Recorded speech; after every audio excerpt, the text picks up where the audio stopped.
Hello. So, wanted to talk about marriage because over the past several weeks, I have come across friends or acquaintances saying we're getting married. And I just genuinely couldn't be more happy for them as what to share in their excitement because it is an exciting thing. It is a journey. I wanted to start today and go.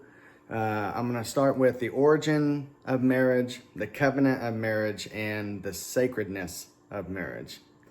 And then of course, share a few things along the way here. So, I know that some of the folks have invited me to their wedding. One couple asked if I would sing at their wedding, and I said, nah, I'm not. I don't think that's something for me to do at this time, because earlier this year I was forced into a divorce, and we won't really touch much on that. But I said I don't think I'm ready to do something like that. So, but I did want to jump right in here. So the origin of marriage. I know everybody can go back to the beginning of time and at least know the story of Adam and Eve. In that first, and this is going back, of course, to Genesis.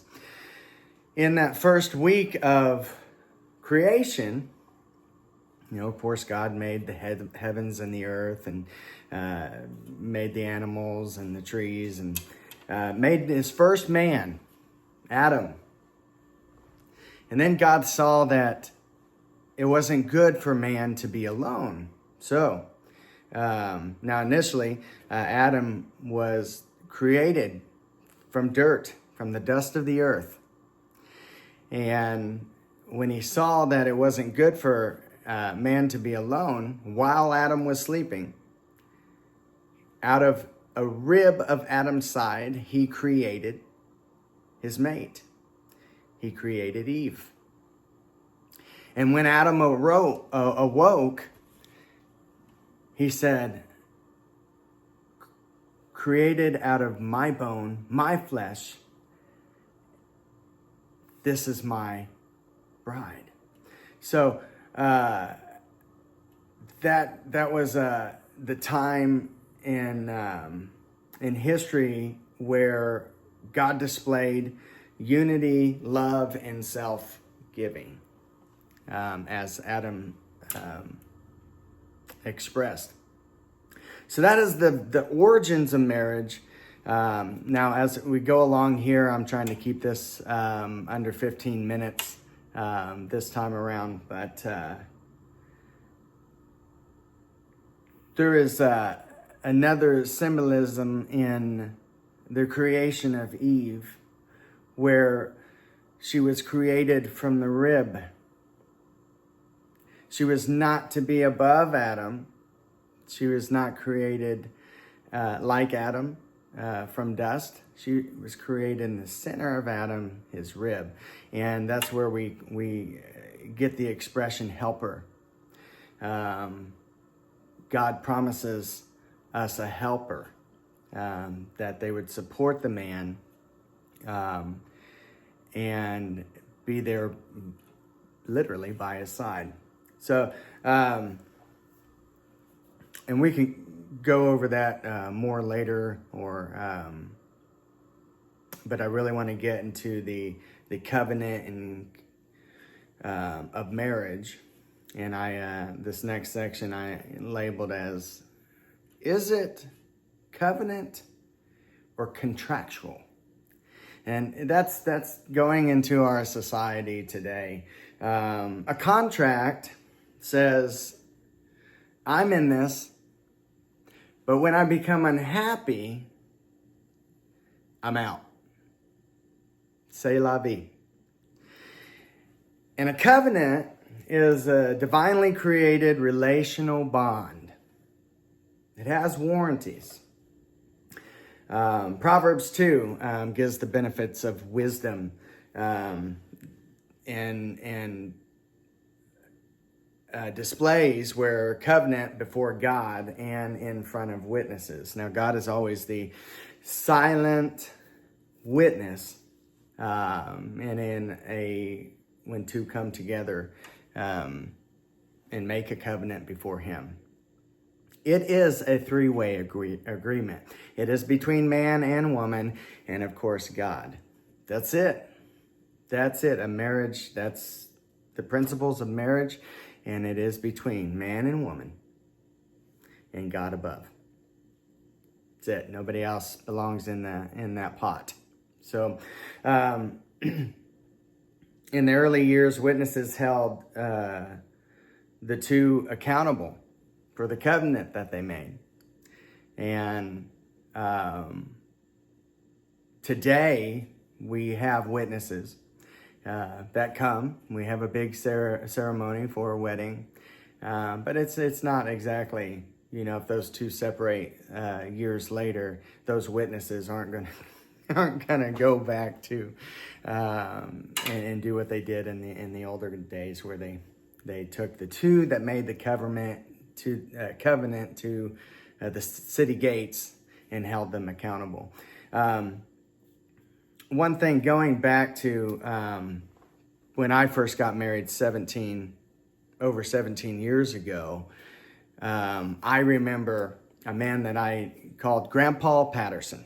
Grandpa Patterson attended our little gazebo wedding on a riverfront in Kansas City, Missouri. And there was one thing that Grandpa wanted to make sure that the two of us understood. And so he took us to the side. He said, all right, now that you're married, you remember this. It takes 110% of both sides giving, of both sides giving.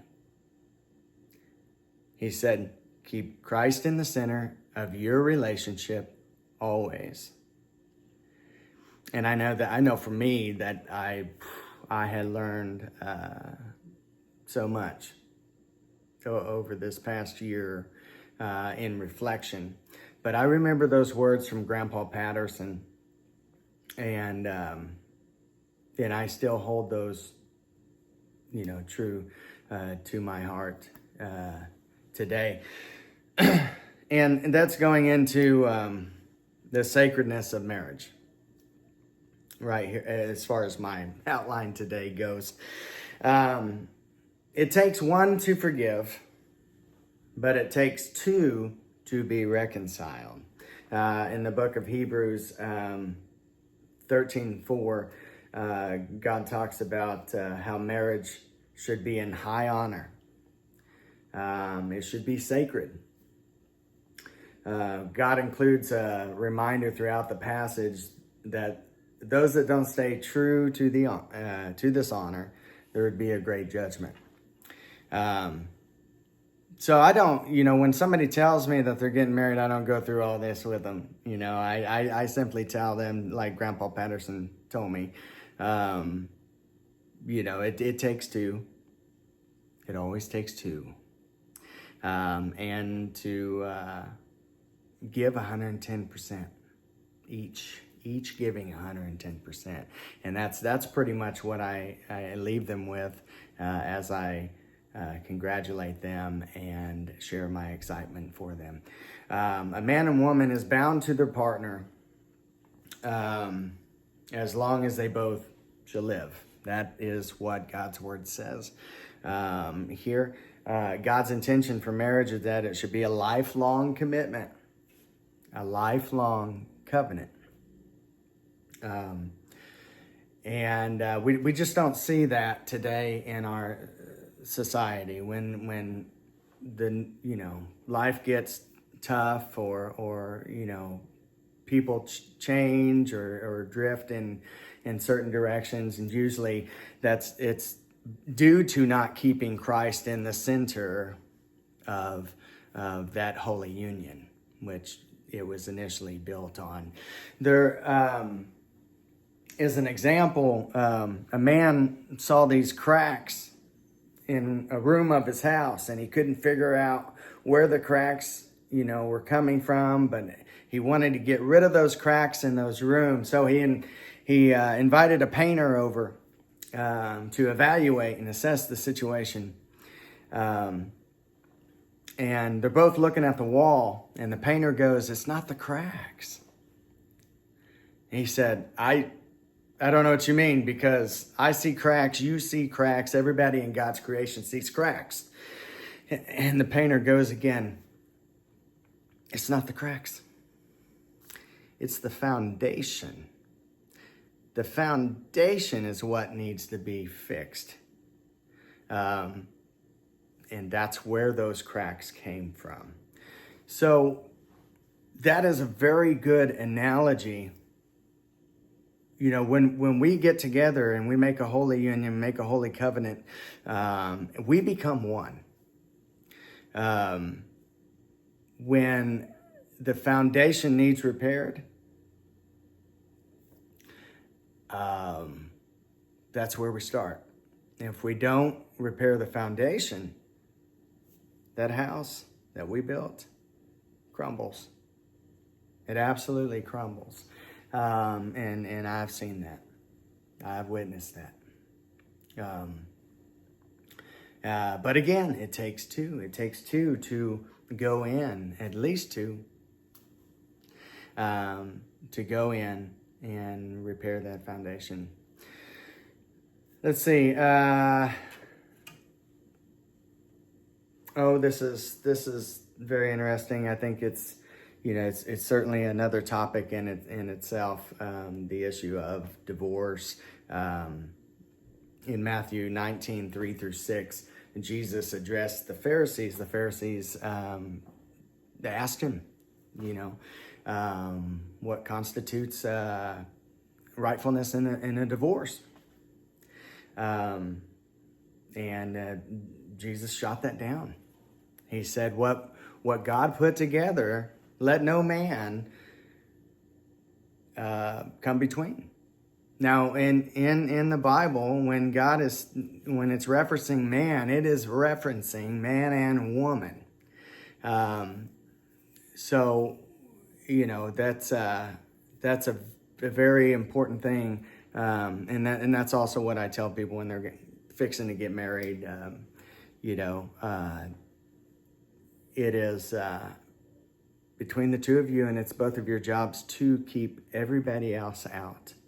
Whether it's a mother, it's a friend, it's a cousin, it's whoever. The holy union is between the two of you. And reconciliation, we go into 1 Corinthians 7. Reconciliation happens in the home. A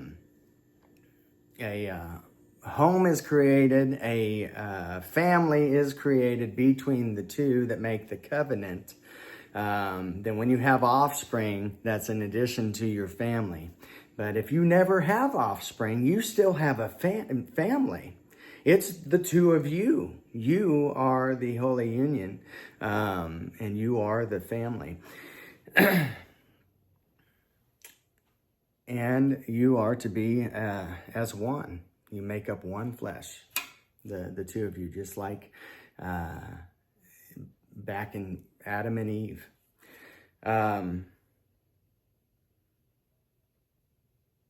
Marriage is ordained by God, and it certainly deserves the utmost respect and honor. When people come to the point of disrespecting marriages, even if it's their own, that's when it all crumbles. And that's when complications come in. When Christ is in the center of it and kept in the center of it, it's hard. It's hard to break. I know that I have a tattoo in Ecclesiastes 4:12. I got this tattoo specifically in regards to the family I had. Ecclesiastes 4:12 says, a cord of three is not easily broken. So that cord for us was me, my ex-wife, and my son. Now, I felt so strongly about that when I got that tattoo, and I knew that it was, yeah, it's permanent, great. In it to win it. Here we are. Now, my son and I, we lean on each other, and, we have a beautiful relationship and a beautiful life together going forward, of course. Let's see. There was something else I was going to point out. Oh, yeah. 2 books. There's 2 books that I highly recommend. And also, I tell folks about the 2 books. Love and Respect by Edgar Riches. Very good book. It was given to me back in January this year. Of course, that was a rough time for sure. And I fell in love with that book. I've read half of it. Then I read the first few chapters of this second book. The second book is, oh my goodness, let me see. It's called, that was on the tip of my tongue.